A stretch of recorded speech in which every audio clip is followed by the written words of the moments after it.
સાલાના માનસરોવર તળાવ ખાતે વહેલી સવારે સ્થાનિક લોકોને એક યુવકનો મૃતદેહ પાણીમાં તરતો જોવા મળ્યો હતો. ઘટનાની જાણ થતાં લોકો મોટી સંખ્યામાં એકત્ર થયા હતા. સ્થાનિક લોકોની મદદથી મૃતદેહને તળાવમાંથી બહાર કાઢવામાં આવ્યો. તપાસ દરમિયાન મૃતકનું નામ રસિકજી જીણાજી ઠાકોર હોવાનું સામે આવ્યું હતું. સાયલા પોલીસ તાત્કાલિક સ્થળે પહોંચી સમગ્ર મામલે તપાસ શરૂ કરી હતી. યુવકનું મોત આત્મહત્યાના કારણે થયું છે કે પછી કોઈ અન્ય કારણ તે હાલ કોઈ સ્પષ્ટતા થઈ નથી. પોલીસે મૃતદેહનો કબજો મેળવી પીએમ અર્થે મોકલી કાર્યવાહી હાથ ધરી છે.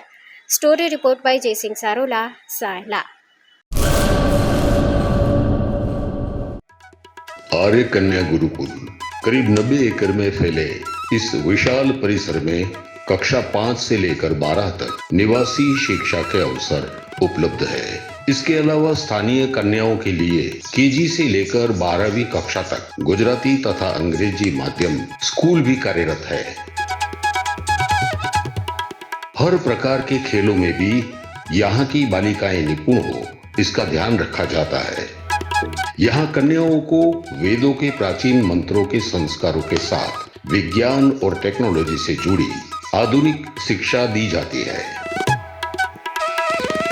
बालिकाओं को विभिन्न कलाओं में पारंगत बनाने के साथ संस्कारों का सिंचन इस गुरुकुल की विशेषता है. आर्य कन्या गुरुकुल पोरबंदर में एडमिशन के लिए संपर्क करें 8258040404.